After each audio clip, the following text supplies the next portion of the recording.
안녕하십니까. 중국 여행객 윤태옥입니다. 중국에서 만나는 한국 독립운동사 이야기를 해가고 있습니다. 오늘이 10번째입니다. 오늘은 그 상해에서의 이야기를 계속하는데, 상해에서 있었던 의열단의 의거 한 가지를 자세하게 소개를 해드리겠습니다. 상해 가면 뭐 누구나 가보는 와이탄입니다. 이 와이탄인데, 약간 사진이 낯설 수 있습니다. 항공 촬영을 한 사진이라 훨씬 멋있지만, 실제로 와이탄에 갔을 때 직접 볼 수 있는 광경하고 약간 거리가 있죠. 항공사진이라. 실제로 사람들이, 여행객들이 가는 와이탄은 요 강의, 말하자면 이제, 강 안입니다. 강 안에, 거기에, 공원처럼 만들어져 있어서 외국인들이나 뭐 중국인도 상해에 가면 항상 저기를 찾아가게 됩니다. 야경이 굉장히 멋있죠. 이쪽 강은 오송강이라고 합니다. 오송강이라고 하는데 이렇게 해서 황푸강에 합류해서 이제 중국의 동해로 빠져나가는 그런 데입니다. 어쨌든 상해에 가면 뭐 와이탄을 누구나 가보게 되어 있습니다. 의열단도 마찬가지였습니다. 1922년 3월의 이야기를 찾아가는데, 요건 이제 흐린 날의 풍경입니다. 실제 이제 황포강의 이쪽에서 황포강 건너를 보고 있는 거죠. 황포강의 서쪽에서 황포강의 동쪽을 봅니다. 그래서 이게 황포강의 동쪽이라서 푸둥이라고 합니다. 황포강의 중국 발음이 황푸. 그래서 이제 동을 내서 푸둥이라고 합니다. 푸동 지역에 있는 이제 현대적인 고층 빌딩들입니다. 이쪽에 이제 그 사람들이 쭉 보이죠? 쭉 보이죠? 이게 이제 그 관광객들입니다. 황포강 구경 나오고 이렇게 되는데, 여기 약간 좀 특이한 것이 이 강가의 공원에서 이렇게 강 안쪽으로 이렇게 돌출되어 있는데, 요겁니다. 요 부분 기억해 두시기 바랍니다. 저 부분이 아마 옛날에 그 여객선이 오면 내리고 했던 데하고 멀지 않은 가까운 곳이 아닌가 그렇게 생각이 됩니다. 계속 같은 풍경이죠. 그 한쪽에 보면 상해시 인민영웅기념탑이라고 되어 있습니다. 이거는 어느 한 사람 또는 어느 한 사건을 기념해서 세운 것은 아니고 뭉뚱그렸기 때문에 오히려 그렇게 관심을 별로 끌지 못하는 것 같습니다. 상해시 인민영웅기념탑. 뭐 너무 많은 영웅들이 있을 테니까 오히려 이렇게 좀 밋밋한 느낌이 드는, 그러나 굉장히 높이 세운 그런 기념탑입니다. 오늘 얘기하려고 하는 거는 다나카 기이치라는 일본 육군대장을 저격한 사건입니다. 1922년 3월이고 제26대 내각 총리 대신이었었고, 그 다음에 다나카 상주문이라는 걸로 굉장히 유명합니다.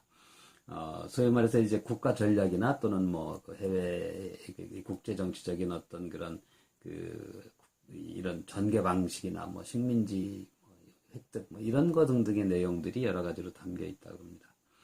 저게 뭐 진위가 뭐 약간 논란이 되는 것도 있는 것 같더군요. 어쨌든 그 일본에서는 굉장히 중요한 인물이고, 우리에게는 뒤집어서 얘기하면 의열단 입장에서는 먼저 처단해야 될 아주 높은 순위에 있는 인물이기도 합니다. 필리핀을 갔다가 이제 귀국하는 길에 상하이를 경유해서 일본으로 귀국하는 길인데, 그 정보를 의열단이 입수를 했습니다. 그래서 의열단이 다나카 기이치를 처단하기로 했습니다. 그래서 세 사람이 여기에 작전에 참가를 했는데, 오성윤이라는 사람이 권총으로 쏘기로 했고, 그다음에 김익상이 폭탄을 던지기로 했습니다. 최후에는 이종암이 이제 칼로 이렇게 말하자면 세 단계를 두고 실패하지 않게끔 나름대로 이제 보관을 3단계까지나 준비를 했었습니다. 결론을 말씀드리면 이 저격 사건은 사건으로 끝나고 실패했습니다.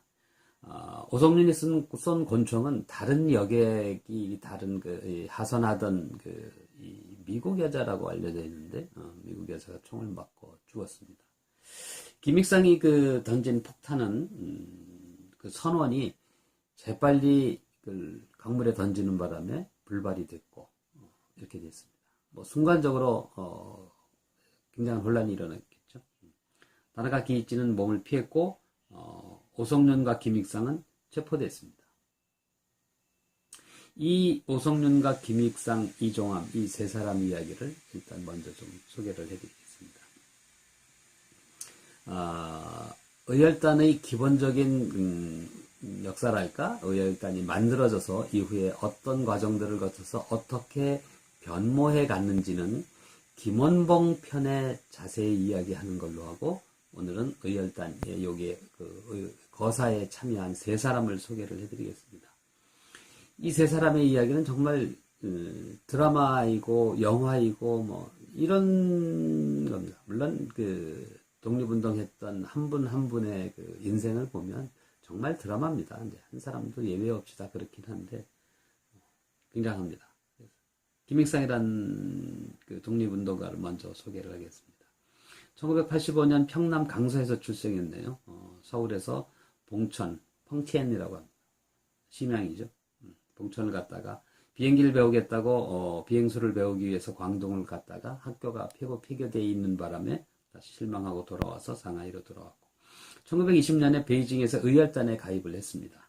그리고 1921년 9월 12일 조선촌 총독부에 폭탄을 던지는 의교를 감행을 했습니다.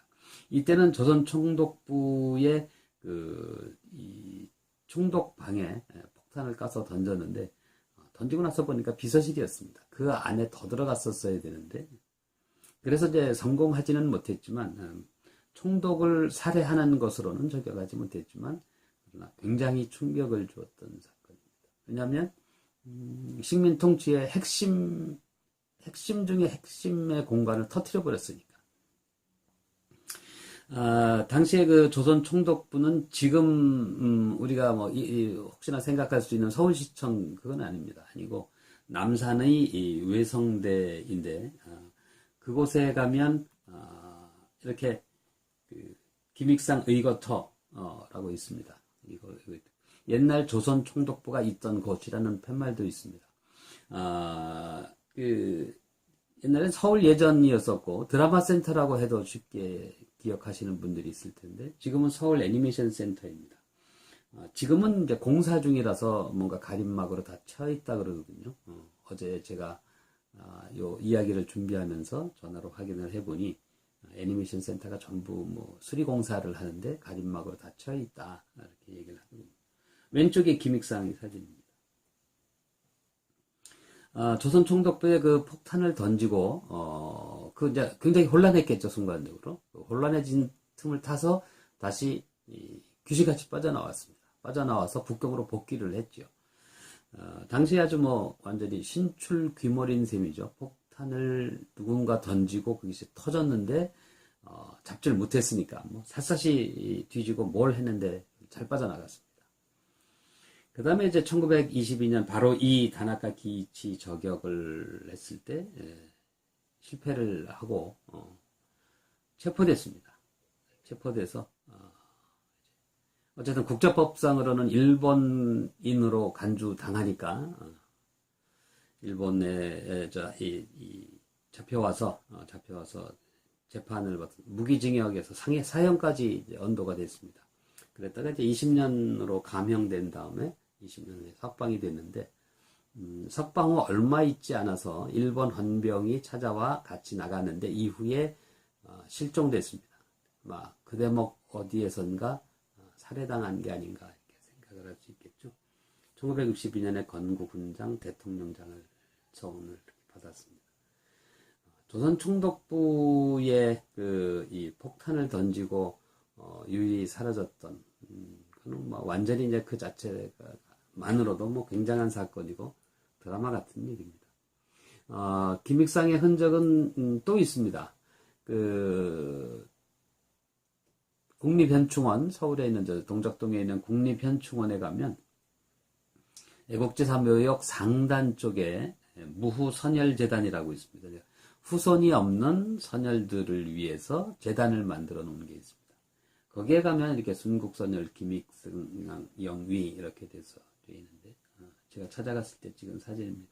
마침 누가 꽃도 하나 거기다 이렇게 옆에 놓고 있군요.